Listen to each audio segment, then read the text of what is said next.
Guys, അപ്പൊ നിങ്ങളുടെ ലൈഫിൽ ഫസ്റ്റ് ടൈം ആയിരിക്കും ക്രൊക്കഡൈൽ പാരഡോക്സ് എന്ന് പറയുന്ന ഈ ഒരു സംഗതി കേൾക്കുന്നത്. അപ്പൊ ഈ ക്രൊക്കഡൈൽ പാരഡോക്സ് എന്താണെന്ന് ഞാൻ ഒന്ന് ചുരുക്കി പറഞ്ഞുതരാം. കേൾക്കാൻ സമയം ഉണ്ടെങ്കിൽ ഒന്ന് കേട്ടിട്ട് പോവാം. അതായത് നമ്മുടെ ആടുതോമ അയാളുടെ പെങ്ങളുടെ കൊച്ചുണ്ട്. പെങ്ങളുടെ കൊച്ചുമായിട്ട് ഒരു ബോട്ടിങ്ങിന് പോവാണ്. അങ്ങനെ ഇങ്ങനെ ബോട്ടിങ്ങിന് പൊക്കോണ്ടിരിക്കുന്ന സമയത്ത് തന്നെ അവിടെ വെച്ചൊരു മുതല ഈ കുഞ്ഞിനെ ബോട്ടിൽ നിന്ന് തട്ടിയെടുക്കുകയാണ്. അപ്പൊ ആടുതോമ ഇത് കാണുന്നുണ്ട്. അപ്പൊ തന്നെ നമ്മുടെ ആടുതോമ മുണ്ടൊക്കെ മടക്കി കുത്തിയേറ്റ മുണ്ടൊക്കെ വലിച്ചു പറിച്ച് മുതലയുടെ മണ്ടയ്ക്ക് പോയിട്ട് രണ്ട് ഡയലോഗ് അങ്ങോട്ട് പറയുന്നുണ്ട്. മര്യാദയ്ക്ക് കൊച്ചിനെ തടാ, ഇല്ലെങ്കിൽ നിന്നെ ഇപ്പൊ ഞാൻ കുത്തി കറിയാക്കി തിന്നുവെന്ന്, നിന്റെ ചോര കുടിക്കുമെന്നൊക്കെ പറയുന്നുണ്ട്. അപ്പൊ നമ്മുടെ മുതല തിരിച്ചു പറയാണ്, അല്ല അങ്ങനൊന്നും ചെയ്യണ്ട, നമുക്കൊരു മത്സരം വെക്കാം, നീ വലിയ പുള്ളിയാന്നല്ലേ പറയുന്നത്, ഞാൻ ഒരു ചോദ്യം ചോദിക്കുക, അതിന് ഉത്തരം നീ പറയാൻ പറയാണ്. ഉത്തരത്തിന് കറക്റ്റ് ഉത്തരമാണ് നമ്മുടെ ആടുതോമ പറയുന്നതെങ്കിൽ മുതല നമ്മുടെ കൊച്ചിനെ വിടുന്നതാണ്. അല്ല തെറ്റുത്തരമാണെങ്കിൽ കൊച്ചിനെ മുതല കൊണ്ടുപോകും.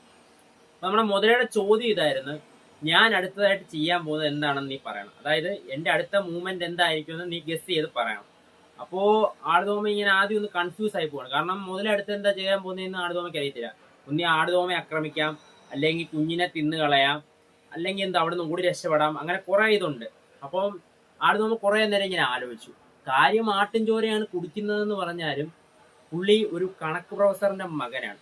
അതുകൊണ്ട് തന്നെ പുള്ളിക്ക് പെട്ടെന്നൊരു ഐഡിയ തോന്നുകയാണ്. പുള്ളിയുടെ അപ്പൻ ചാക്കോ മാഷിനെ പോലെ ആലോചിക്കാൻ തുടങ്ങുകയാണ്. അങ്ങനെ പുള്ളിക്ക് കിട്ടിയ ഐഡിയ വെച്ച് പുള്ളി ഒരു ഉത്തരം പറയാണ്. പുള്ളി പറഞ്ഞ ഉത്തരം ഇതായിരുന്നു, നീ എനിക്ക് കുഞ്ഞിനെ തരത്തില്ലെന്ന്. അതായത് മുതല കുഞ്ഞിനെ തരത്തില്ലെന്ന്. ഇവിടെ വെച്ച് മുതല കൺഫ്യൂസ് ആവാൻ വേണ്ടി തുടങ്ങുകയാണ്. കാരണം മുതലയ്ക്ക് എന്ത് വന്നാലും ആ കുഞ്ഞിനെ ഇനിയും കൊടുത്തേ പറ്റത്തുള്ളൂ. കാരണം മുതല പറഞ്ഞിരിക്കുന്നത് അടുത്തത് കേട്ട് കറക്റ്റ് ഉത്തരം പറയുകയാണെങ്കിൽ കുഞ്ഞിനെ തരാന്ന്. അതായത് മുതല ഇപ്പൊ കുഞ്ഞിനെ കൊടുക്കാതിരുന്നാൽ അത് കറക്റ്റ് ഉത്തരവായിപ്പോ, അപ്പൊ കുഞ്ഞിനെ കൊടുക്കേണ്ടി വരും. ഇനി അത് തെറ്റുത്തരവാക്കണമെങ്കിൽ മുതലയ്ക്ക് ആ കുഞ്ഞിനെ കൊടുക്കേണ്ടി വരും. കാരണം കുഞ്ഞിനെ കൊടുത്താലേ തെറ്റുത്തരവാകത്തുള്ളൂ. കൊടുത്തു കഴിഞ്ഞാൽ ആടുതോമ മുതലയുടെ ചോര ഓടിക്കും. ഗേസ്, അപ്പൊ ഈ ഒരു സിനേറിയോ ആണ് പറയുന്നത് ക്രൊക്കഡൈൽ പാരഡോക്സ് എന്ന്. അപ്പൊ ഈ ഒരു ക്രൊക്കഡൈൽ പാരഡോക്സ് എന്താണെന്ന് നിങ്ങൾക്ക് ഇപ്പൊ മനസ്സിലായിട്ടുണ്ടാവുമെന്ന് ഞാൻ കരുതുന്നു. അഥവാ നിങ്ങൾക്ക് ഇനിയും മനസ്സിലായിട്ടില്ലെങ്കിൽ ഈ ഒരു വീഡിയോ 2-3 വട്ടം കണ്ടു നോക്കിയാൽ മനസ്സിലാവുന്നതാണ്. ഞാനിതൊരു അന്യ ഭാഷയിൽ നിന്ന് ഇൻസ്പയർ ആയി ചെയ്ത വീഡിയോ ആണ്. എനിക്കതൊരു 2-3 വട്ടം കണ്ടപ്പോഴാണ് ആ ഭാഷയും മനസ്സിലായത്, അതേപോലെ തന്നെ ആ ഒരു വീഡിയോയും കട്ട് ചെയ്ത്. അപ്പൊ ഇതൊരു 2-3 വട്ടം കണ്ടിട്ട് നിങ്ങൾക്ക് മനസ്സിലായിട്ടില്ലെങ്കിൽ നിങ്ങളും ഒന്ന് ചാക്കോ മാഷിനെ കൂട്ട് ആലോചിച്ച് നോക്കുക. അപ്പൊ നിങ്ങൾക്ക് സംഭവം കത്തുന്നതായിരിക്കും.